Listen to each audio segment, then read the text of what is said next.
નમસ્કાર.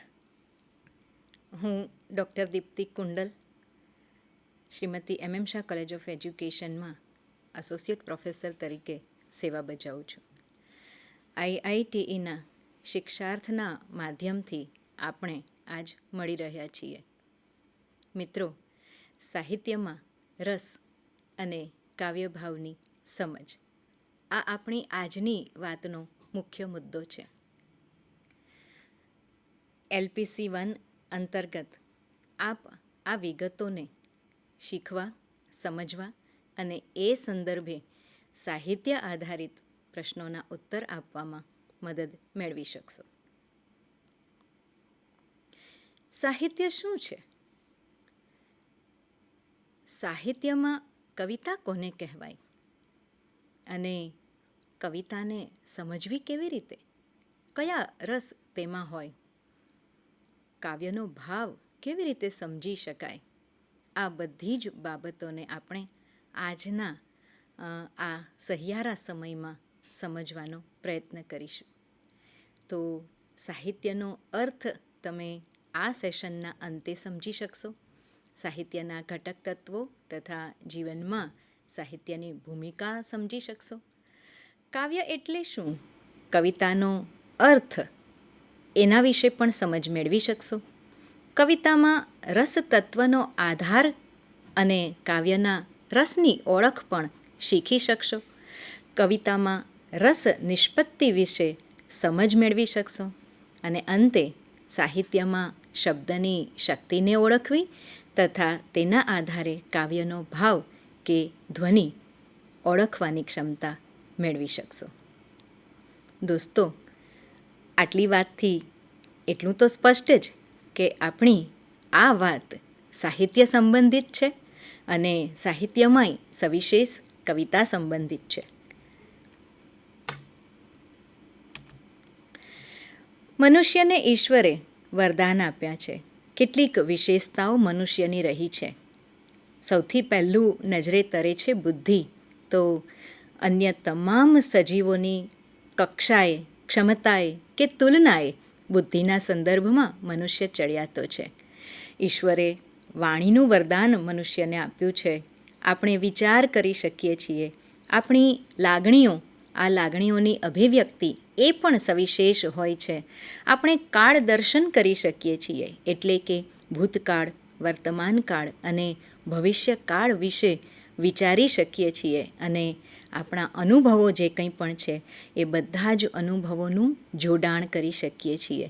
તો મનુષ્ય તરીકેની આ બધી જ વિશેષતાઓને ધ્યાનમાં લઈએ ને એટલે સાહિત્યને સમજવાની ભૂમિકા મળી જાય.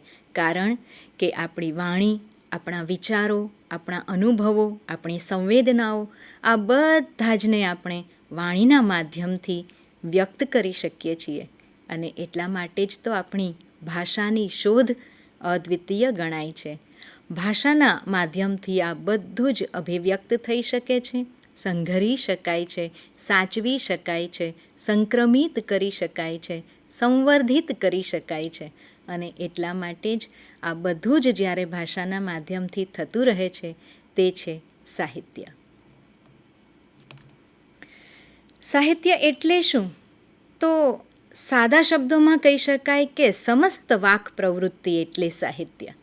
સાહિત્ય એ વાણી કે વાચાની પ્રવૃત્તિ છે. એટલે કે જે કંઈ પણ આપણે ભાષાના માધ્યમથી રજૂ કરીએ છીએ તે એટલે સાહિત્ય. તે ઉર્મિ, કલ્પના, તરંગ અને શબ્દ દ્વારા કલા સર્જનની એક વિશિષ્ટ ક્રિયા છે. Literature is an art by which expression is achieved in language. Literature is an art by which expression is achieved in language. સાહિત્ય એ શબ્દની કળા છે. શબ્દ અને અર્થના સહયોગની કળા છે. એટલા માટે તે વાણીમાં થયેલ રસનું સર્જન છે. આપ એક શ્લોકથી પરિચિત હશો. વાગાર્થાવિવ સંપૃક્તો વાગાર્થ પ્રતિપત્તયે જગતઃ પિતરૌ વંદે પાર્વતી પરમેશ્વરો. એટલે ઈશ્વરની આરાધનામાં પણ વાણી અને અર્થના સંયુક્તને, સંયોગને ધ્યાનમાં લેવામાં આવે છે. દોસ્તો, સાહિત્ય એ બીજું કંઈ જ નથી પરંતુ વાણી અને અર્થનો સુયોગ છે કે જેના દ્વારા રસ અનુભવી શકાય છે. આપણે સાહિત્યની જ વાત આગળ કરવાના છીએ અને તેનું કેન્દ્ર સ્થાન કવિતા હશે તો ચાલો ને જરા માણીએ. કવિતા મારા આંગણાનું બુલબુલ, કવિતા ખેતરની ધૂલ, કવિતા લાગણીનું ખટકતું શૂલ, કવિતા દીકરીની કેશ સજ્જાનું ફૂલ, કવિતા ઈશ્વરના ચરણે ધરેલું ફૂલ. જો આપ શબ્દાવલીને ઓળખી શક્યા હો, પામી શક્યા હો, તો સમજો કે સાહિત્યમાં રસ વિશે વાત સમજવી એટલી જ સરળ છે અને રસાળ છે. સાહિત્ય એક ક્રિયાત્મક કળા છે. હાલ આપ જોઈ રહ્યા છો કે સાહિત્યનો આધાર શબ્દ છે અને શબ્દનું સામર્થ્ય અસીમ છે. આપ આ નિહાળો છો ત્યારે પણ એક શબ્દની અસીમ તાકાત જોઈ રહ્યા છો. નાનકડું ઉદાહરણ લઈએ તો સ્થાપત્ય કલા છે તો તેમાં પથ્થર, માટી કે કાગળનો ઉપયોગ થાય છે, લાકડાનો ઉપયોગ થાય છે. થઈને તેનું વૈવિધ્યપૂર્ણ ઉપયોગ કરીએ તો સ્થાપત્ય રચાય છે.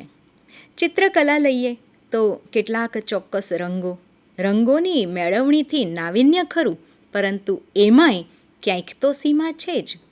જ્યારે સાહિત્યનો આધાર શબ્દ છે અને શબ્દ એ પણ કેવો કે શબ્દકોશગત અર્થ સાથે તો ઉપયોજાય જ છે, પરંતુ કવિ પોતાની ક્ષમતા અનુસાર, મનુષ્ય પોતાની સમજણ અનુસાર જુદા જુદા સંદર્ભો આપીને એ એક જ શબ્દને જુદા જુદા અર્થ અભિપ્રેત આપીને રચે છે, દર્શાવે છે. દોસ્તો, એ જ સાહિત્ય છે. તમને ખબર છે, ગુજરાતી સાહિત્યમાં તડકો એક જ શબ્દ કેટલી બધી અર્થછાયામાં પ્રયોજાયો છે. સાહિત્યમાં ગદ્ય અને પદ્ય હોય છે. વ્યાકરણના નિયમો, વિચારોની ક્રમિકતા, તર્કબદ્ધ ગોઠવણ આ બધું જ ગદ્ય સ્વરૂપમાં જોવા મળે છે. જ્યારે પદ્ય સ્વરૂપમાં લય હોય, છંદ હોય, પ્રતીક અને કલ્પન હોય, ભાવની ઉત્કટતા હોય. જો બુદ્ધિપૂર્વકનું કથન હોય ને તો તે ગદ્ય છે, પરંતુ લાગણીપૂર્વકનું કથન હોય, હૃદયપૂર્વકનું કથન હોય તો તે પદ્ય છે. વાસ્તવ દર્શન, વિચાર અને એમાં પણ ગદ્યમાં ક્રમિક રીતે, તાર્કિક રીતે રજૂઆત થતી હોય તો તેની સરળતા, સહજતા સમજી શકાય. પદ્યમાં સૌંદર્ય દર્શન હોય છે, પદ્યમાં લાગણીનું પ્રાધાન્ય હોય છે અને એટલા માટે જ ઘણી વખત એવું માનવામાં આવે છે કે કવિતા સમજવી અઘરી. ના દોસ્તો, જરા પણ અઘરી નથી. આગળ આ ચર્ચામાં જોડાયેલા રહેશો તો તમે જ કહેશો કે સૌથી અઘરી નહીં, સૌથી સહેલી એટલે કવિતા. ટૂંકમાં જ્યારે ભાવનો અર્થ વર્ણવવાનો હોય તો એ ગદ્યમાં શક્ય બને છે, પરંતુ સ્વયં ભાવનું નિરૂપણ કરવાનું હોય તો એ પદ્યમાં શક્ય બને છે. તમે એવું કહેશો કે રિફોર્મ કરવાનું હોય તો એ સહેલું, કે નિર્માણ કરવાનું હોય તો એ સહેલું? નિર્માણની પ્રક્રિયા કદાચ વધારે સહજ છે અને એટલે જ આવી સહજતા પદ્યના સંદર્ભમાં સમજી શકાય છે. દોસ્તો, પદ્યમાં લાવણ્ય હોય, માધુર્ય હોય, લાઘવ હોય, ઓજસ હોય, પ્રતીક અને કલ્પન હોય, આ બધા જ કાવ્ય ગુણો છે. એક ઉદાહરણ જોઈએ તો હું ચાહું છું સુંદર ચીજ સૃષ્ટિની, ને જે અસુંદર રહી તેહ સર્વને મૂકું કરી સુંદર ચાહી ચાહી. કેટલી સરસ વિભાવના છે કે સમગ્ર જગત પ્રત્યેની સકારાત્મકતા અને સમગ્ર જગતમાં રહેલ સૌંદર્ય પ્રત્યેનો આદર. નથી જ્યાં તેને નિર્મિતિ કરવાની ક્ષમતા અને એનું આટલું સહજ વર્ણન આપણે જોઈ શકીએ છીએ. સાહિત્યના ઘટક તત્વો કયા? કવિતાને સમજવા માટે સાહિત્યના ઘટક તત્વો સમજી લઈએ તો કદાચ સહેલું બને, કારણ કે સાહિત્યનું નિર્માણ થાય છે જીવન સામગ્રીમાંથી, સંવેદના કે અનુભવોના આધારે. લાગણી અને કલ્પનો હોય છે, રચના કલા અને શૈલી હોય છે. તો આ બધી જ બાબતો છે, એના વિશે દરેક વ્યક્તિને થોડું કે ઝાઝું કંઈ તો જ્ઞાન હોવાનું જ, કેમ કે દરેકની પોતાની જીવન સામગ્રી હશે, દરેકના પોતાના જીવન અનુભવો હશે, દરેકની પોતાની સંવેદનાઓ હશે. મિત્રો, સાહિત્યમાં આનાથી વિશેષ તો બીજું કશું જ આલેખાયું હોતું નથી. હા, સ્વરૂપગત કે શૈલીગત વૈવિધ્ય હોય છે, પરંતુ એના વિશેની થોડી માહિતી હોય તો આપણે કોઈ પણ વિગતને સરળતાથી સમજી શકીએ છીએ. અને જીવનમાં સાહિત્યની ભૂમિકા જોઈએ તો કહી શકાય કે સાહિત્ય એ જ આપણા જીવનનું ઘડતર કરે છે. આપણા મહાકાવ્યોની ભૂમિકા આપણા જીવન ઘડતરમાં કેમ ભૂલી શકાય? આપણા આદર્શ રામ પણ હોઈ શકે, લક્ષ્મણ પણ હોઈ શકે, ભરત પણ હોઈ શકે. આપણે પાંડવ પુત્રોને પણ આદર્શ માની શકીએ કે ભીષ્મને પણ માની શકીએ. તો જીવનના ઘડતરમાં સાહિત્યની ભૂમિકા ખૂબ અગત્યની છે. આવી જ રીતે સાહિત્ય એ જિજ્ઞાસા પ્રેરે છે, ઉત્સાહ પ્રેરે છે. વ્યક્તિને જીવન જીવતી વખતે સાચું કે ખોટું શું, સારું કે ખરાબ શું, તેનો વિવેક શીખવાડે છે. અને આવો વિવેક જ્યારે જન્મે ને ત્યારે વ્યક્તિની સંવેદનાઓને નવી ઝંકૃતિ મળે છે. એટલે કે વ્યક્તિના સંવેદનો કે લાગણીઓ છે એને પણ નવી દિશા મળતી રહે છે. મનુષ્યનો મનુષ્ય પ્રત્યેનો સમભાવ સાહિત્ય દ્વારા જ તો સમજી શકાય છે, શીખી શકાય છે. અનુભવોમાં રહેલી આ જ વાત જ્યારે સાહિત્યના માધ્યમથી આપણે જોઈએ, માણીએ, અનુભવીએ ત્યારે આપણા આ સમભાવને વેગ મળે છે. અને માનવી દેખી અમથું અમથું આપણું ફોરે વાલ, નોટને સિક્કા નાખ નદીમાં, ધૂળીએ માર્ગ ચાલ. તો આવી લાગણી છે એ જ્યારે સાહિત્યના માધ્યમથી વહેતી થાય તો આપણે તેને સમજીને આપણે પણ એ પ્રવાહમાં વહ્યા વિના રહી શકતા નથી. નિરીક્ષણ કરવાની ક્ષમતા સાહિત્યના આધારે કેળવાય છે. જ્યારે આપણે કોઈ ઉત્તમ કૃતિનો અભ્યાસ કરીએ છીએ ને ત્યારે જીવનનું નિરીક્ષણ કરવાની ક્ષમતા આપણામાં ઉમેરાઈ જતી હોય છે. આપણે આપણા અનુભવોને કેવી રીતે સુગ્રથિત કરી શકીએ, તેનું વર્ણન કેવી રીતે કરી શકીએ, તે પણ સાહિત્યના માધ્યમથી શીખીએ છીએ. નમ્રતા, પ્રેમ, સૌહાર્દ, શાંતિ વગેરે જેવા કેટલાય બધા સદ્ગુણો છે એ સાહિત્યના આધારે કેળવાતા હોય છે. એટલે વિવિધ સદ્ગુણોનો સ્ત્રોત છે એ તો જાણે ગંગોત્રીની જેમ સાહિત્યના માધ્યમથી સુવહિત થઈ શકતો હોય છે. અને આખરે નિર્મળ આનંદ કેમ ભૂલી શકાય?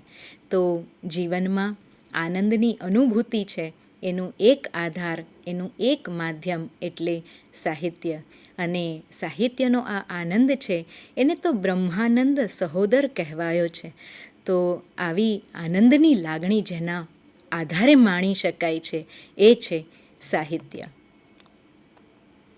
સાહિત્યમાં આનંદ માણવો હોય તો તેનું ઉદાહરણ લીધા વગર કેમ ચાલે? સૌંદર્યો વેડફી દેતા નાના સુંદરતા મળે, સૌંદર્ય પામતા પહેલાં સૌંદર્ય બનવું પડે. કવિ કલાપીની આ અવિસ્મરણીય ગુજરાતી ભાષાની રચના એ આપણને એવો સંદેશ આપી જાય છે કે કાવ્યની સાથે સાથે જીવન પણ અનેરું આનંદપ્રદ છે. અને જેવું જીવન તમારે માણવું છે, જેવું જીવન તમારે જીવવું છે એવા પહેલાં તમારે બનવાનું છે. આગળ જોઈએ તો કવિતા એટલે શું? ઉત્તમ શબ્દો ઉત્તમ રીતે ગોઠવાયેલા હોય તે કાવ્ય. આવું કોલરીજ કહે છે. અને પાશ્ચાત્ય સાહિત્ય મીમાંસા અંતર્ગત જ શૈલી કહે છે કે કલ્પનાનું પ્રગટીકરણ એટલે મુખ્યત્વે કવિતા. તો કલ્પનાનું પ્રાધાન્ય અને શબ્દોની ગોઠવણની વાત છે એ શરૂઆતમાં આપણે જોઈ.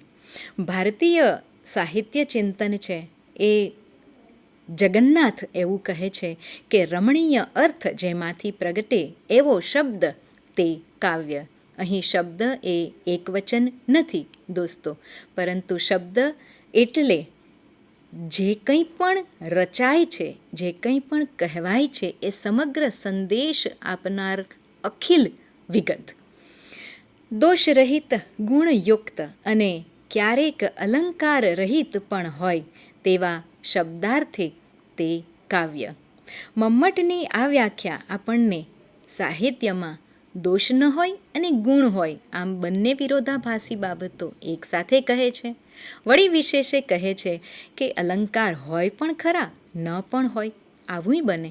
અને સૌથી વધારે અગત્યનો ભાર જેના પર આપે છે મમ્મટ એ છે શબ્દ અને અર્થ. તો અર્થ વિનાના શબ્દો સાહિત્ય નથી અને શબ્દે શબ્દે અર્થ વૈવિધ્ય એ જ કદાચ સાહિત્ય છે. રસાત્મક વાક્ય તે કાવ્ય, આવું વિશ્વનાથ કહે છે. અને અંતમાં આનંદવર્ધન ધ્વનિ એ કાવ્યનો આત્મા છે, આવું કહે છે.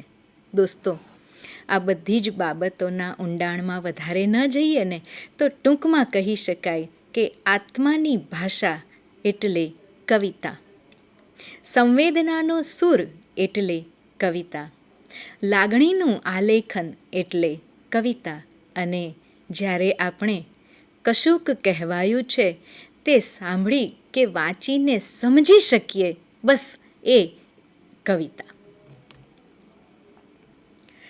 સાહિત્યમાં રસ, મુખ્ય વાત જેને આપણે કહી શકીએ એ એટલે સાહિત્યમાં પ્રકટ થતો રસ.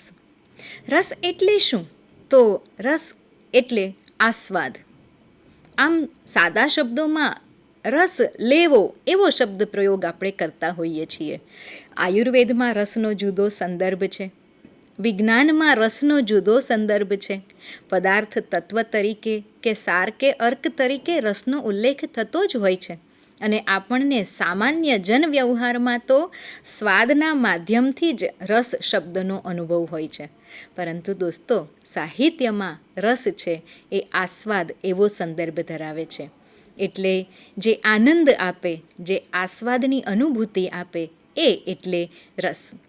ભરતમુનિ એવું કહે છે કે વિભાવ અનુભાવ વ્યભિચારી સંયોગત રસ નિષ્પત્તિ. એટલે કે ભરતમુનિના રસસૂત્ર અનુસાર વિભાવ, અનુભાવ અને સંચારી ભાવનો સમન્વય એ રસ છે. દોસ્તો, આ શબ્દાવલી જોઈને તમને એવું થતું હશે કે એક તો એમ જ સાહિત્ય, એમાંય રસ, અને એમાંય પાછું તમે વિભાવને, સંચારી ભાવને આવું કહેશો? હા દોસ્તો, આપણે આગળ એના વિશે પણ વિગતે જોવાના છીએ.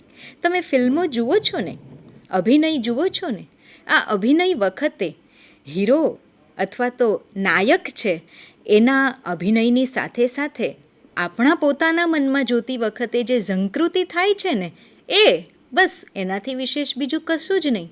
તમે કહેશો કે એમાં તો થીમ મ્યુઝિક હોય, એમાં તો ફાઇટિંગ આવતી હોય, એમાં તો જુદા જુદા વર્ણનો હોય, ખૂબ વધારે માત્રામાં પવન વાતો હોય, અને પછી ધીમે ધીમે એ સંગીતની સાથે શૌર્યભર્યા ભાવ સાથે નાયક ઊભો થાય અને પછી બધા જ ખલપાત્રો છે એને એક તરફ કરી દે.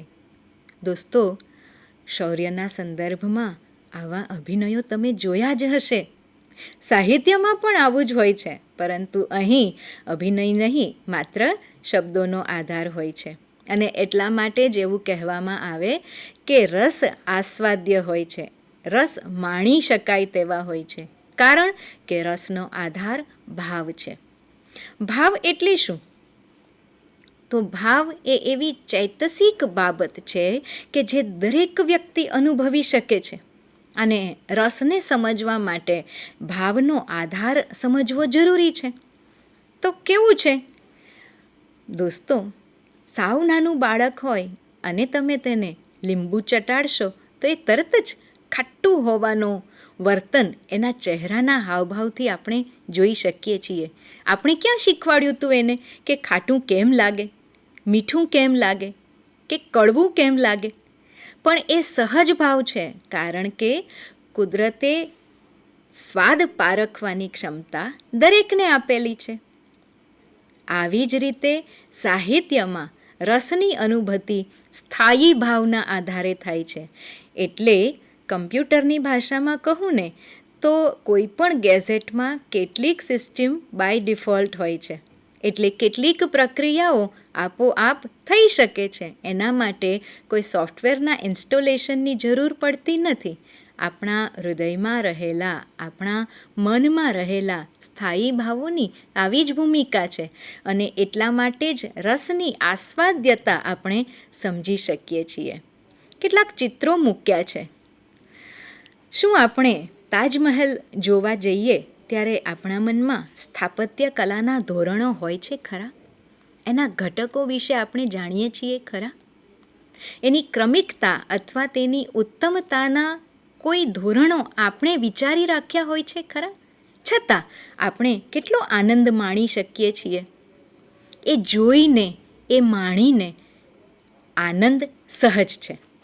આવું ને આવું ભોજનના સ્વાદમાં પણ છે કે માનો તમે સ્વાદિષ્ટ ભોજ્ય પદાર્થ આરોગી રહ્યા છો તો તમને તેમાંથી રસ પ્રાપ્ત થશે. ચટપટી પાણીપુરી ખાતી વખતે કોઈ આપણને શીખવાડે છે કે એનો સ્વાદ કેમ લેવો? દોસ્તો, આવું જ છે.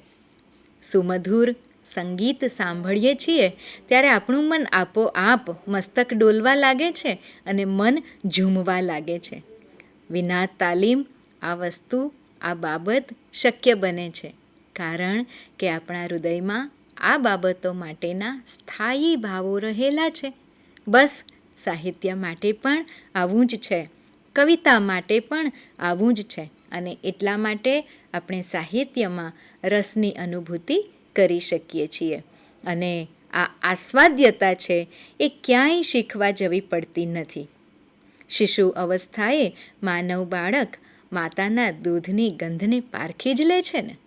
એક વયસ્ક વ્યક્તિ પ્રથમ વરસાદ પછી માટીના ઢેફા પર પડેલી એ ભીનાશ છે એના કારણે જે સોડમ ખીલે છે એ સોડમને અનુભવી શકે છે, ઓળખી શકે છે.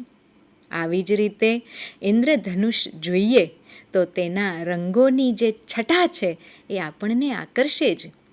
વહેલી પરોઢે ઉષા ખીલે કે સાંજ ઢળે સંધ્યા, આપણે તેના રંગોને માણીએ તો તેના ક્યાંય ટ્યુશન લેવા પડતા નથી.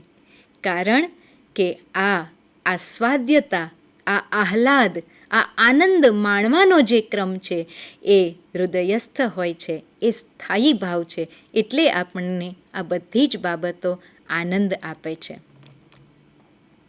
સાહિત્યમાં રસ વિશે ભરત મુનિનું રસસૂત્ર છે.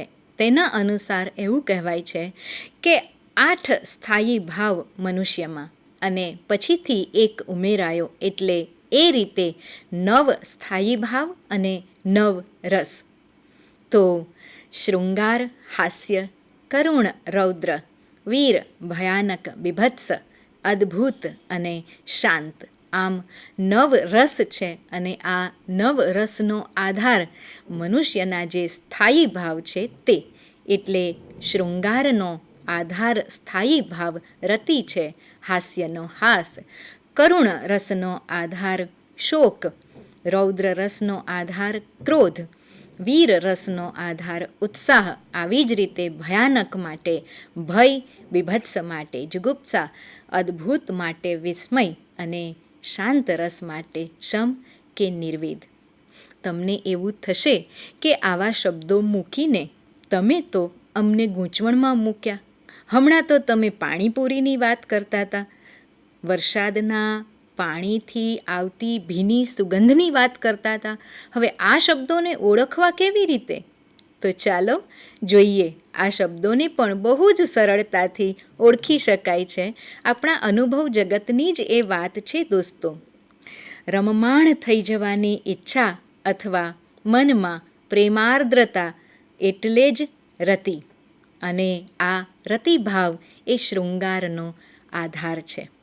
તો જ્યારે પણ આપને મગ્ન થઈ જવાનું મન થાય, કોઈ પણ બાબતના સંદર્ભમાં સહજ ભાવે જ તેના મય થઈ જવાનું મન થાય તો એ રતિભાવ છે કે જે શૃંગાર રસનો આધાર છે. આવી જ રીતે કશુંક કઢંગું કે વિચિત્ર જોઈને અથવા તો કશાકને ઉતરતું ગણીને હસવાની વૃત્તિ એ હાસ છે અને તે હાસ્યરસનો આધાર છે. આપણી આસપાસ કશુંક પણ બેડોળ હોય, અરુચિકર હોય, અણગમતું હોય, વિચિત્ર લાગતું હોય તો આવું તો બનવાનું જ. શોક એટલે શું?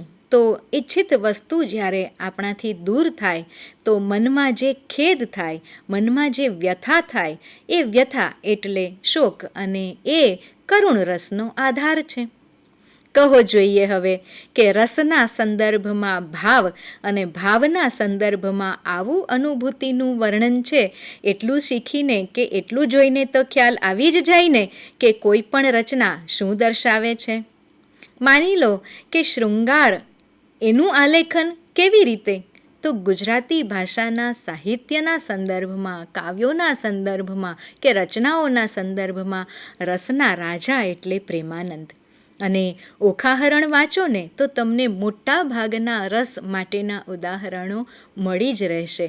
ઓખા અને અનિરુદ્ધની વર્ણનની વાત હોય તો તેમાં શૃંગાર આવતો જ હોય. એ જ જોઈને તમને ખ્યાલ આવી જ જાય વાંચો ત્યારે કે આ શૃંગાર રસનું આલેખન છે. આવું ને આવું સુદામા ચરિત વાંચશો તો તેમાં હાસ્યરસ છે એને તમે ઓળખી જ શકશો, પામી જ શકશો. દોસ્તો, જુદા જુદા રસના સંદર્ભમાં જુદા જુદા ભાવ છે એનો આધાર સમજી લેવાથી કોઈ પણ સાહિત્ય કૃતિ જ્યારે આપણે વાંચીએ છીએ ત્યારે તેનો આસ્વાદ માણી શકીએ છીએ. ઈચ્છિતના વિયોગને લીધે અનુભવાતો શોક, વિપરીત પરિણામનો ઉદ્વેગ અને એના કારણે થતો આક્રોશ એટલે ક્રોધ. અને આ ક્રોધ એ રૌદ્ર રસનો આધાર છે. સ્થાયી ભાવ તરીકે આ નવે બાબતો દરેક મનુષ્યમાં થોડા કે વધુ પ્રમાણમાં હોય જ છે. પોતાનામાં ઈચ્છિત મેળવવાની તાકાત હોય તો વિજયી બનવાની તત્પરતા છે એ ઉત્સાહનો આધાર બને છે. અને કેટલીક વખત કાર્ય આરંભનો જે આવેશ હોય, જે આક્રોશ હોય એ છે ઉત્સાહ. અને આ ઉત્સાહ એટલે વીર રસનો આધાર. ઈચ્છિત મેળવવા માટેની નિર્બળતા કે રૌદ્ર શક્તિનું દર્શન એટલે ભય. ભયના આધારે ભયાનક રસ. દોસ્તો, તમને ખ્યાલ હશે કે મોટા ભાગે સાહિત્યમાં જે આલેખન થતું હોય છે તેમાં રચનાકાર આ સ્થાયી ભાવના આધારે કેટલાય બધા વર્ણનોની સહાયથી વિગતોને રજૂ કરે છે. તમે રણયજ્ઞ કૃતિ વિશે સાંભળ્યું હશે, વાંચ્યું હશે. તો એ એક એવું ઉદાહરણ છે કે જેમાં તમને રૌદ્રરસ, વીર રસનું ઉદાહરણ, વર્ણન મળી રહે. ભયાનક રસ છે એ ઓખાહરણમાં પણ જોવા મળે છે. સાદી આપણી જે રૂઢ થયેલી અથવા પરિચિત હોય એવી કવિતાઓમાં કેવું વર્ણન હોય? તો તમને અને મને હૈયે અને હોઠે હોય એવું ઉદાહરણ એટલે ચારણ કન્યા. જુદા જુદા કાવ્યખંડોમાં મેઘાણી સાહેબે જુદા જુદા રસનું આલેખન કર્યું છે. એમાં ચારણ કન્યાનું જે વર્ણન છે એમાં સૌમ્યથી શરૂ કરીને છેક વીરત્વ સુધી એ વર્ણન છે એની ક્રમિકતા જોઈ શકાય છે. હા, 14 વર્ષની ચારણ કન્યા, બાળી ભોળી ચારણ કન્યા, ત્યાંથી શરૂ કરીને પછી લાલ હિંગોળી થાય, ચુંદડિયાળી થાય, ધીમે ધીમે કરતાં ડાંગ ઉઠાવે થાય અને પછી જગદંબાશી ચારણ કન્યા. બરાબર ને? તો જેમ જેમ આ ઉત્સાહ વાંચનની સાથે આપણો વધતો જાય તેમ તેમ વીર રસનો આસ્વાદ છે એ આપણે માણતા જઈએ છીએ. નવ રસ છે એટલે હજુ બીજા 3 રસ વિશેની વાત આગળ જોઈએ તો કોઈ ન ગમતી વસ્તુ જોઈને તેનાથી દૂર ભાગવું અથવા તો દોષ દર્શન થવું એટલે જુગુપ્સા, બીભત્સ રસ. વિસ્મય જેનો આધાર છે એવો અદ્ભુત રસ. તો વિસ્મય શાનાથી થાય? તો અસામાન્ય દૃશ્ય કે કાર્ય જોઈને જે આશ્ચર્ય થાય છે એ છે વિસ્મય. અને સૌથી છેલ્લું શમ કે નિર્વેદનો ભાવ. તો ત્યાં કેટલીય બાબતો કે વસ્તુઓનો ત્યાગ કરવા મન તત્પર થાય અથવા તો મનની એવી સ્થિતિ કે જ્યાં ન શોક હોય ન આનંદ હોય તો એ છે શાંત રસ. દોસ્તો, તમને ખ્યાલ જ હશે કે હું અહીં ફરવા આવ્યો છું. કૃતિ વાંચો તો જે અનુભવ થાય એ છે શાંત રસ. આપણો ઘડીક સંગ એ વાંચો અને તમે જે અનુભવો એ છે શાંત રસ. તો આવી રીતે સાહિત્યમાં રસની અનુભૂતિ ભાવના આધારે થાય છે અને આ ભાવ છે એમાં મુખ્ય નવ સ્થાયી ભાવ અને એની જ સાથે હવે આગળ આપણે અનુભાવ અને સંચારી ભાવનું સંમિશ્રણ કેમ થાય છે તે જોઈએ.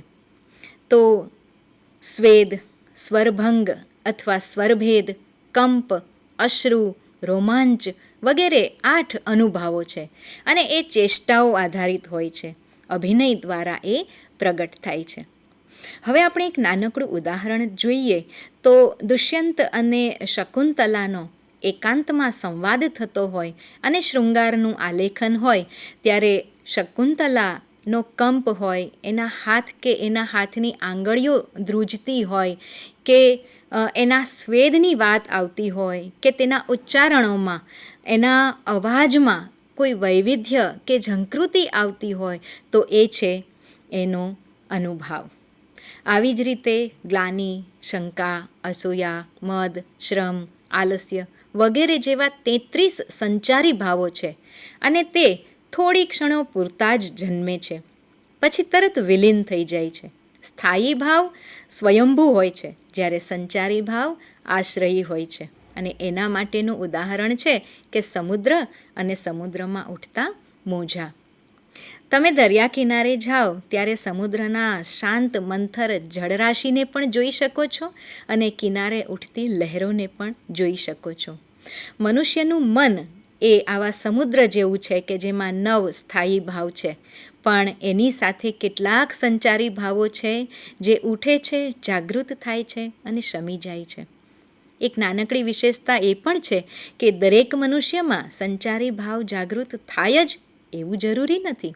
કદાચ એટલે જ આપણને દરેક કૃતિનો એક સરખો આસ્વાદ પ્રાપ્ત થતો નથી. કોઈ કૃતિને જે રીતે હું જોઈ શકું એ રીતે બીજા એક વ્યક્તિ ન પણ જોઈ શકે. તમને કોઈ કૃતિ અતિશય પ્રિય હોય કે ગમતી હોય તો તમારા મિત્રને એ કૃતિમાં સેજ પણ રસ ન પડે એમ પણ બને અને એનું કારણ આ આસ્વાદ્યતાનું વૈવિધ્ય છે. એટલે કે સ્થાયી ભાવ હોવાની સાથે સંચારી ભાવો મિશ્રિત થાય અને ત્યારે રસનું આસ્વાદન થતું હોય છે. આ પ્રક્રિયા કેવી રીતે થાય છે તે આપણે જોઈએ. તો રસ નિષ્પત્તિ કેવી રીતે? તો વિભાવ, અનુભાવ અને સંચારી ભાવ આ ત્રણેય એક સાથે સંમિલિત હોય ત્યારે રસની અનુભૂતિ થાય. વિભાવ તરીકે સ્થાયી ભાવ, અનુભાવ તરીકે વર્ણન કે તેના અનુરૂપ આલેખન અને સંચારી ભાવ તરીકે ચેષ્ટાઓ, વર્તનો વગેરે. આપણે તેનું એક ઉદાહરણ જોઈએ તો વિભાવ રતિ, અનુભાવ ફૂલની માળા, એકાંત, મધુર સંગીત, આભૂષણો વગેરે. સંચારી ભાવ કંપન, ઢળતી આંખો, લજ્જાથી આવતી રતાશ વગેરે. અને આ બધું જ જ્યારે સંમિશ્રિત થાય, શબ્દોના માધ્યમથી આપણે માણી શકીએ ત્યારે શૃંગાર રસની અનુભૂતિ થાય. કરુણ રસમાં કેવી વાત હોય તો ત્યાં વિભાવ એટલે કે સ્થાયી ભાવ છે એ શોક છે. અનુભાવ તરીકે વિયોગ હોય, અકસ્માત હોય, કોઈ દુર્દશાનું સૂચન હોય, વિનાશ અથવા વિનાશકારી કોઈ ઘટના બની હોય વગેરે. અને સંચારી ભાવ તો આંસુ, કંપન, આંખોમાં રતાશ, ઢળતું મસ્તક વગેરે. તો આ બધાના આધારે કરુણ રસ છે એની અનુભૂતિ થાય. તો આમ સાહિત્યમાં રસ નિષ્પત્તિ છે તે સમજી શકાય.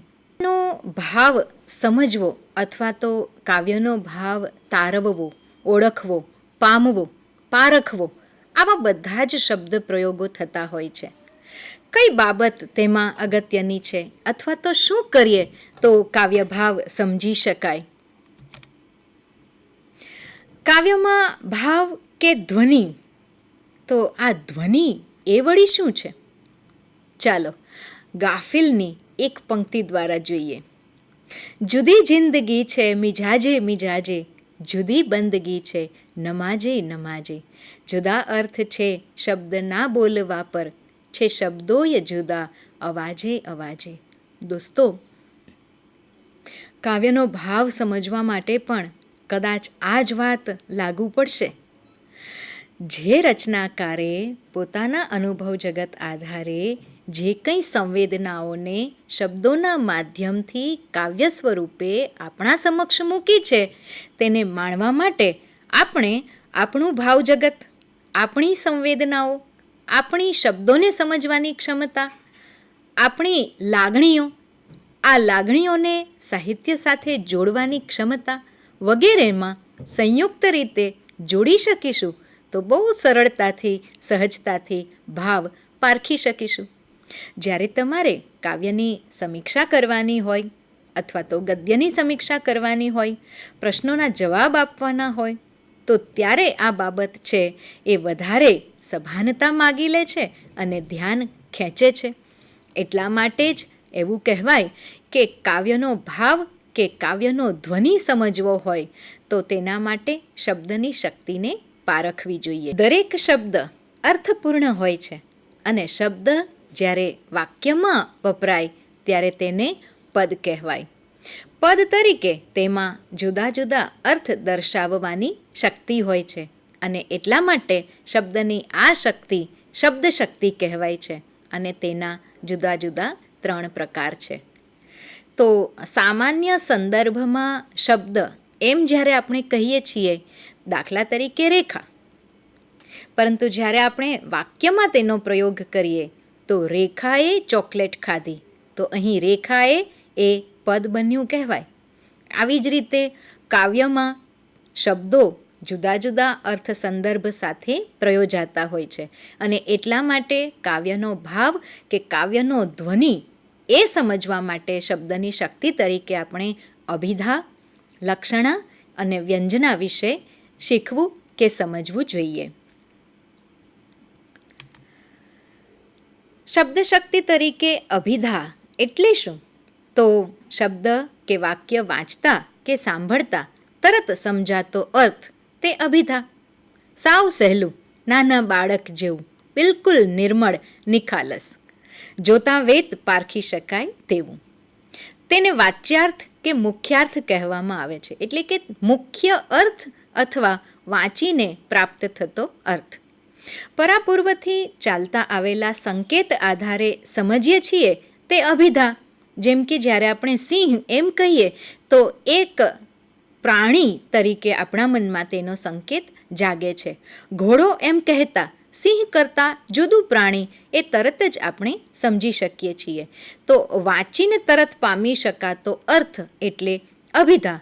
ક્યારેક પદના એક કરતાં વધુ અર્થ પણ હોય, આવા વખતે વાક્યમાં એ પદ માટેનો પરાપૂર્વ સંબંધ છે એ સમજીને સ્પષ્ટ ખ્યાલ આવે એ જરૂરી છે. દાખલા તરીકે હરિ શબ્દ છે તો એ વિષ્ણુ માટે પણ ઉપયોગમાં લેવાતો હોય અને વાનર માટે પણ ઉપયોગમાં લેવાતો હોય.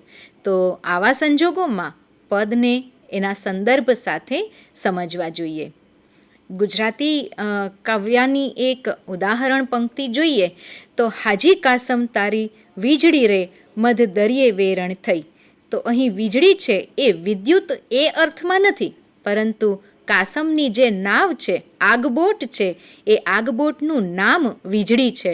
એટલા માટે અહીં વીજળીનો જે અર્થ છે, અભિપ્રેત છે, એ સંદર્ભમાં અભિધાથી સમજી શકાય તેમ છે. આના વિશે ઉદાહરણ જોઈએ તો ફળો આવે છે ત્યારે ડાળીઓ નીચી નમી જઈને ખરેખર નમ્રતા શું છે જમાનાને બતાવે છે. કુતુબ આઝાદ બહુ જ સહજ શબ્દાવલીમાં નમ્રતાના ગુણ વિશેની વાત અભિધા શક્તિથી સમજી શકાય એ રીતે રજૂ કરે છે. તમે અને હું પ્રથમ પરિણામ મારા કાવ્યથી પરિચિત છીએ. બહુ સાદી સહજ શબ્દાવલીથી એ કાવ્ય પણ સમજી શકાય છે. નીચે જમીન ઉપર આસમાન છે, ઉડવાનો બસ એટલો અવકાશ છે. અહીં શબ્દોને જો આપણે પારખી લઈએ, શબ્દોના અર્થને સમજી લઈએ અને તે અર્થ સમજતી વખતે એની શક્તિને ઓળખી લઈએ તો આપણે કાવ્યનો ભાવ ઓળખી જ શકીએ છીએ. લક્ષણા, મુખ્ય અર્થ કે અભિધા સિવાયનો અર્થ તે લક્ષ્યાર્થ કહેવાય. બીજો અર્થ જે તારવવો પડે તે એટલે લક્ષણા. જુઓ મિત્રો, અભિધાથી આપણે એક ડગલું આગળ વધવાનું છે અને એટલા માટે કહી શકાય કે મુખ્યાર્થ પામ્યા પછી એટલે કે શબ્દનો સાદો અર્થ સમજ્યા પછી કશુંક વિશેષ આપણે સમજવું જોઈએ, તારવવું જોઈએ, તે છે લક્ષણા. અને એ લક્ષણા માટેની 3 બાબતો છે જે આપણે ધ્યાનમાં લઈએ તો એ છે મુખ્ય અર્થ બંધ બેસતો ન હોય. એટલે જ્યારે શાબ્દિક અર્થથી કોઈ વિગતને સમજી ન શકાય ત્યારે લક્ષણાની જરૂર છે અથવા તો ત્યારે લક્ષણાથી આપણે એ વિગતને સમજવાની હોય. લક્ષણાને મુખ્યાર્થ સાથે સંબંધ હોય એટલે લક્ષણાથી આપણે જે બાબતને સમજવી છે તે મુખ્ય અર્થની નજીક હોય, એની સાથે સંબંધિત હોય. એટલે ગામ અને સીમ એવો ભેદ છે એ ન થઈ જવો જોઈએ. જો ગામની વાત થતી હોય તો ગામના સંદર્ભમાં અને સીમની વાત થતી હોય તો સીમના સંદર્ભમાં. એટલે કે બંને વિરોધાભાસી હોવા ન જોઈએ, બંને એકબીજાની સાથે સમજી શકાય તેમ સંબંધિત હોવા જોઈએ. અને ત્રીજી બાબત છે લક્ષ્યાર્થ લેવા માટે રૂઢિ કે ખાસ પ્રયોજન હોય. દોસ્તો, કોઈ ચોક્કસ પ્રયોજનથી અથવા કોઈ અર્થ સંદર્ભ કે સંકેતથી લક્ષણા અથવા તો લાક્ષણિક અર્થ છે એ તારવી શકાય. બહુ જ જાણીતું ઉદાહરણ છે લક્ષણા તારવવા માટેનું અને એ છે ગંગાને ખોળે મુનિનો આશ્રમ છે. હવે જ્યારે આપણને ખોળો શબ્દ એમ કહીએ છીએ ત્યારે તો ગોદ થાય, તો ગંગાની ગોદમાં મુનિનો આશ્રમ એ તો શક્ય જ નથી. એટલે અભિધા આધારિત અર્થ તારવી શકાય નહીં. માટે મુખ્ય અર્થને બંધ બેસતો અર્થ ગંગાને ખોળે એટલે કે ગંગાને તીરે, ગંગાના કિનારે. આવું જ્યારે કહીએ છીએ ત્યારે તે લાક્ષણિક અર્થ થયો કહેવાય. ચાલો ગુજરાતી કવિતામાં લક્ષણા શક્તિ ક્યાં કામે લગાડીશું એ જોઈએ. તો કવિ અનિલ જોશીનું કાવ્ય છે સમી સાંજનો ઢોલ ઢબુકતો જાન ઉઘલતી માહલે કેસરિયાળો સાફો ઘરનું ફળિયું લઈને ચાલે. તો અહીં કેવું છે કે સાફો ચાલે એવું બને? ફળિયું લઈને ચાલી શકાય એવું બને? પણ એવું ક્યારે સમજવાનું છે? તો સાંજ ઢળે છે, ઢોલ ઢબુકે છે અને જાન વિદાય થઈ રહી છે. તો બહુ સહજતાથી કહી શકાય કે આ કન્યા વિદાયનો પ્રસંગ છે અને વિદાય સમયે વર અને કન્યાના પ્રતીક રૂપે કેસરિયાળો સાફો છે એનો લાક્ષણિક અર્થ છે વર અને ઘરનું ફળિયું એ લક્ષણા આધારે પ્રાપ્ત થતો લાક્ષણિક અર્થ છે કન્યા. તો આમ લક્ષણાના માધ્યમથી કાવ્યમાં રજૂ થયેલી કોઈ ચોક્કસ બાબત કે વિગત છે એને અર્થ તરીકે, ભાવ તરીકે સમજી શકાય, પામી શકાય. ગમતું મળે તો લ્યા ગુંજે ન ભરીએ ને ગમતાનો કરીએ ગુલાલ. અહીં ગુલાલ કરવો એટલે શું? તો એ સહિયારું કરવાની વાત છે, એ વહેંચવાની વાત છે, એ બધાની સંગે રહીને માણવાની વાત છે અને એટલા માટે એનો લક્ષણા આધારિત અર્થ છે એ અભિપ્રેત હોય. મંગલ મંદિર ખોલો દયામય, મંગલ મંદિર ખોલો. અહીં મંગલ મંદિર એ સાંકેતિક અર્થ છે, કારુણ્યનો ભાવ છે અને દ્વાર આવેલા ભોળા શિશુને સ્વીકારવાની આરાધના છે. તો લાક્ષણિક અર્થ તરીકે મંગલ મંદિર એટલે સ્વર્ગના દ્વાર. તો આમ લક્ષણા શક્તિ છે એ કાવ્યનો ભાવ સમજવા માટે ખૂબ ઉપયોગમાં આવે તેવી ક્ષમતા છે. દોસ્તો, તમને એવું થતું હશે કે કાવ્યનો ભાવ સમજવા માટે મહત્ત્વનું શું? તો અભિધા, લક્ષણા અને વ્યંજના. તમારા સ્વાર્થની નાનકડી વાત કહી દઉં તો જ્યારે કાવ્ય આધારે પ્રશ્ન પૂછાયો હોય કે કોણ, શું, ક્યાં, કેમ વગેરે, તો તો એ બધા જ આધારિત પ્રશ્નોના જવાબ છે એ તમે અભિધા આધારે આપી શકશો.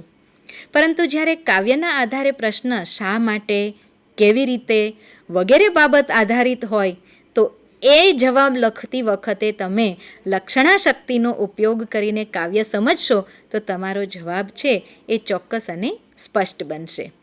આગળ જોઈએ, હજુ વ્યંજના સુધી પહોંચવાનું છે. વ્યંજના એટલે શું?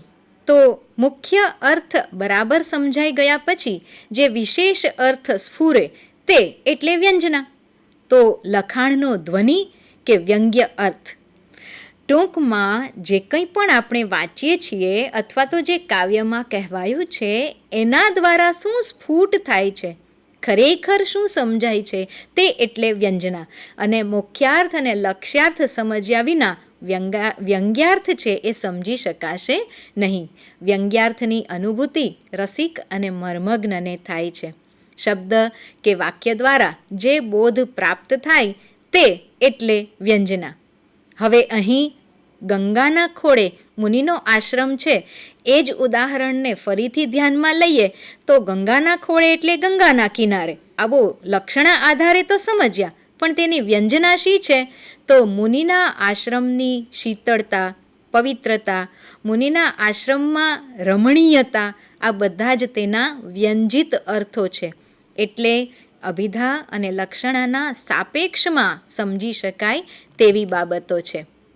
ચાલો અનિલ જોશીના જ કાવ્યને ફરી આગળ જોઈએ તો જાન વળાવી પાછો વળતો દીવડો થરથર કંપે, ખડકી પાસે ઊભો રહીને અજવાળાને ઝંખે.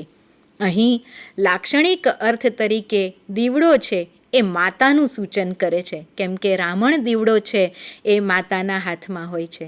એટલે દીવો કંપે છે ત્યાં ખરેખર કંપન કન્યાની માતાનું છે. હવે અહીં વ્યંજનાશી પ્રગટ થાય છે તો હવે કન્યાને વળાવીને પાછા આવ્યા પછી માતાની સ્થિતિ છે એ થરથર કંપતા દીવા જેવી છે. અને એટલા માટે એ હવે કન્યકા સ્વસુર પક્ષે ગઈ છે, સ્વસુર ઘેરે ગઈ છે, એના સંદર્ભમાં જે ખાલીપો અનુભવે છે એ અજવાળાની ઝંખના એવું દર્શાવે છે. તમને લઘુ કાવ્યોનો ખ્યાલ હશે તો દીપકના બે દીકરા કાજળને અજવાશ, એક કપૂત કાળું કરે બીજો દિયે પ્રકાશ. અહીં દીપક એ સંદર્ભ કુળ કે પરિવાર સાથે અને કુળ દીપક તરીકે નામ ઉજળું કરવાની કે નામ ડૂબવવાની વાત છે એ વ્યંજના દ્વારા વ્યક્ત થાય છે. એક સુંદર મજાની રચના મારા સપનામાં આવ્યા હરી, ત્યાં પણ વ્યંજના છે. મીરા ભાવે કવિ એવું કહે છે કે ઈશ્વર મારા સપનામાં આવ્યા અને આંધણ મેલ્યાતા કરવા કંસાર, એમાં ઓરી દીધો મેં સંસાર. હરી બોલ્યા અરે બાવરી, હરી બોલ્યા અરે બાવરી.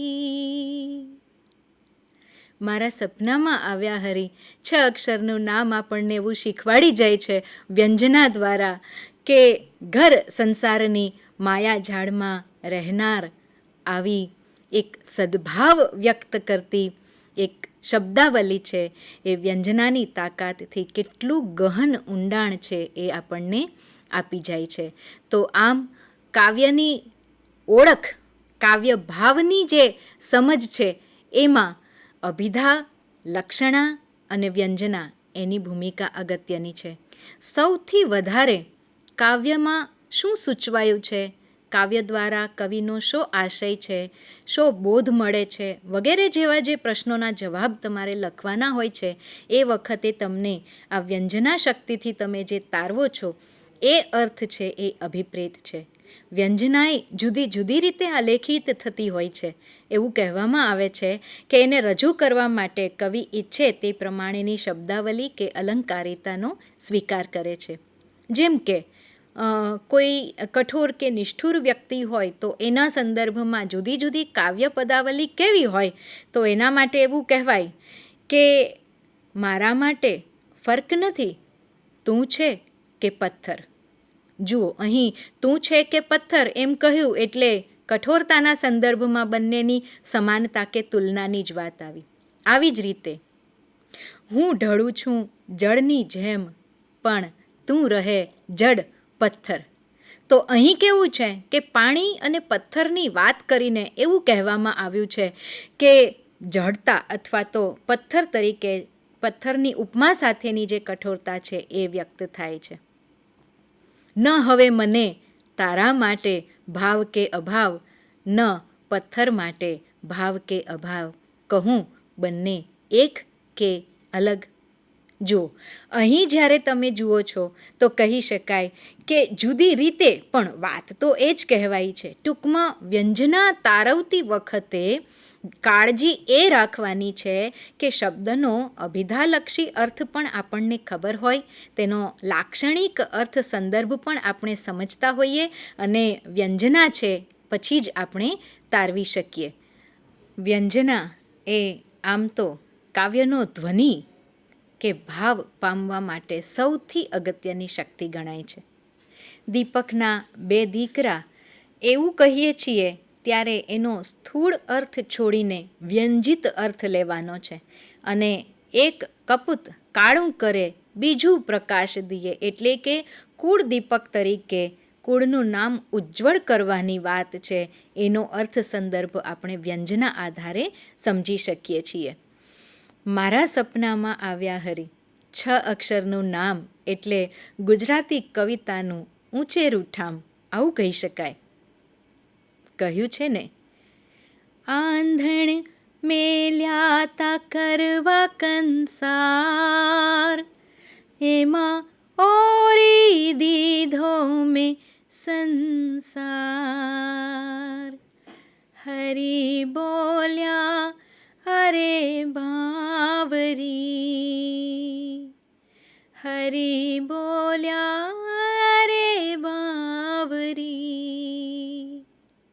મને બોલાવી ઝુલાવી વહાલી કરી, મારા સપનામાં આવ્યા હરી.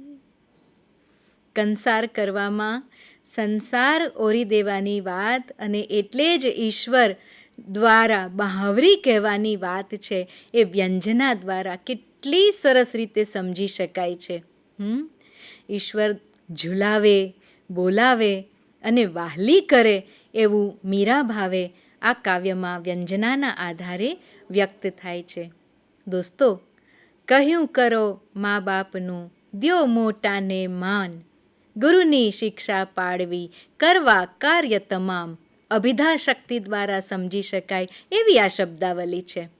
લક્ષણાનો અનુભવ તમે કરી ચૂક્યા, પણ અમે રે સૂકું રૂનું પૂમડું, તમે અત્તર રંગીલા રસદાર. એ પંક્તિઓ દ્વારા લક્ષણા અથવા તો લાક્ષણિક અર્થ કવિતામાં અભિપ્રેત છે અને એના આધારે કાવ્યની શક્તિ, કાવ્યનો ભાવ સમજી શકાય એવું હવે તો તમને બરાબર આવડી જ ગયું હોય. અને વ્યંજના માટે હજુ એક નાની સ્પષ્ટતા કરી દઉં તો વ્યંજના જુદી જુદી રીતે આલેખિત થઈ હોય છે. રચનાકાર પોતાની અનુકૂળતા અનુસાર અલંકાર પસંદ કરે છે અથવા તો શબ્દાવલીની ગોઠવણ કરે છે. દાખલા તરીકે કઠોરતા દર્શાવવા માટે અથવા તો વૃક્ષ વર્તન દર્શાવવા માટેની કેવી શબ્દાવલી હોઈ શકે? તો મારે મન બંને સમાન છે, હોય તું કે પથ્થર. તો આ એક રીતિ થઈ. આવી જ રીતે બીજો સંદર્ભ લઈએ તો હવે નથી ભાવ નથી અભાવ, તારા માટે કે પથ્થર માટે. તો અહીં પણ કેવું છે કે વાત તો એને એ જ છે, કહી છે જુદી રીતે. શું કહું તને? પથ્થર? ના. તો એ પ્રશ્નાર્થ કર્યો છે, પરંતુ ના પાડવા છતાંય વ્યંજના તરીકે તો પથ્થર કહેવાયેલું જ છે. આવી જ રીતે હજુ એક બાબતને સમજવાની કોશિશ કરીએ. હું ઢળું જળની જેમ, પણ તું જળ પથ્થર. અહીં પહેલું જળ છે ત્યાં પાણીનો સંદર્ભ છે, અને બીજું જળ છે ત્યાં નિશ્ચેત જડત્વ છે. તો આમ વ્યંજના પ્રગટ કરવા માટે કવિ છે એ જુદી જુદી રીતે શબ્દાવલીને ગોઠવે છે. આપણે તેને થોડુંક સમજવાની કોશિશ કરીએ તો કાવ્યનો ભાવ કે ધ્વનિ પામી શકીએ છીએ. જે હૃદયમાં જાગે તે કાવ્યનો ભાવ. હવે આપણે ધીમે ધીમે કાવ્ય ભાવના સંદર્ભમાં અંતિમ તબક્કામાં છીએ.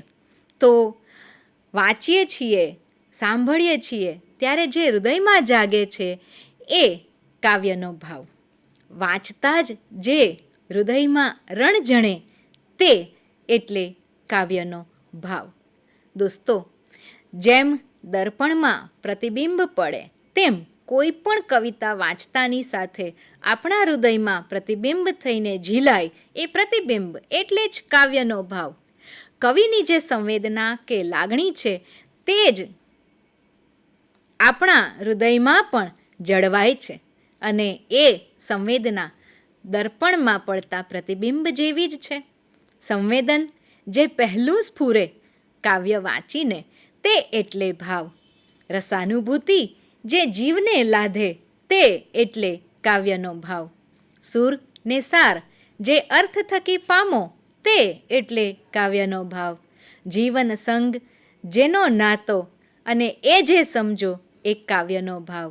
અંતમાં રુજુ મર્મ જે સ્વયં અનુભવો તે એટલે કાવ્યનો ભાવ. ટૂંકમાં કહી શકાય કે કાવ્યનો ભાવ આપણા મનમાં જે કાવ્ય વાંચીને ઝીલાય છે એ જ છે, એથી વિશેષ બીજું કશું જ નથી. તો ચાલો હવે તમે ઓળખો, આપણે સાથે મળીને ઓળખીએ કે અહીં જે પંક્તિ છે એનો કાવ્ય ભાવ કયો. લીલુણા પાંદડાની ઉછળતી વેલ હવે કંકુના પગલાં દઈ ચાલી, રાખડીના તાંતણેથી બાંધેલું ફળિયું હવે લાગે છે સાવ ખાલી ખાલી.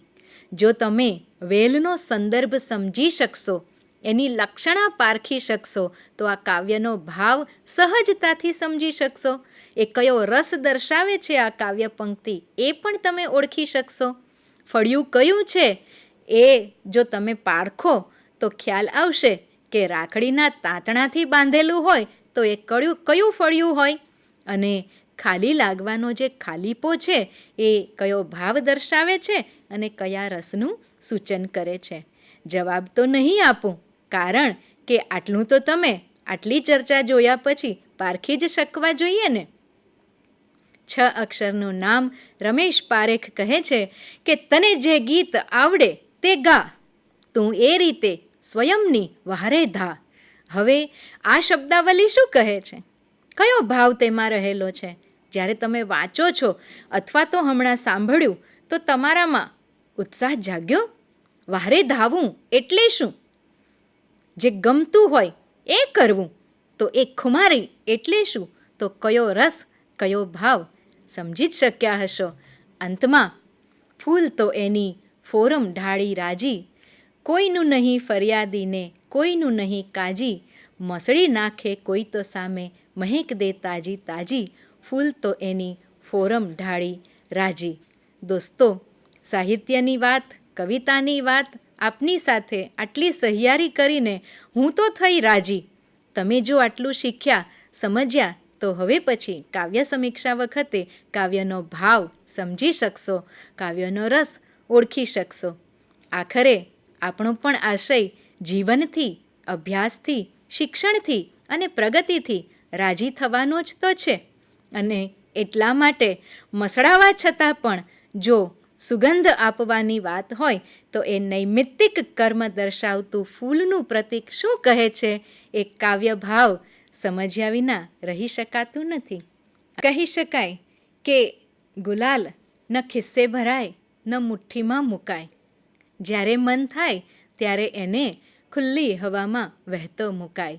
એ રતાશ સહજ હોય છે જીવનની, આવી જ રીતે કાવ્યનો ભાવ અને રસાસ્વાદ હોય છે સહજ આપણી સાથે. બસ વાંચીએ કવિતા ત્યારે તેને ઝંકૃત થવા દઈએ, અનુભૂત થવા દઈએ.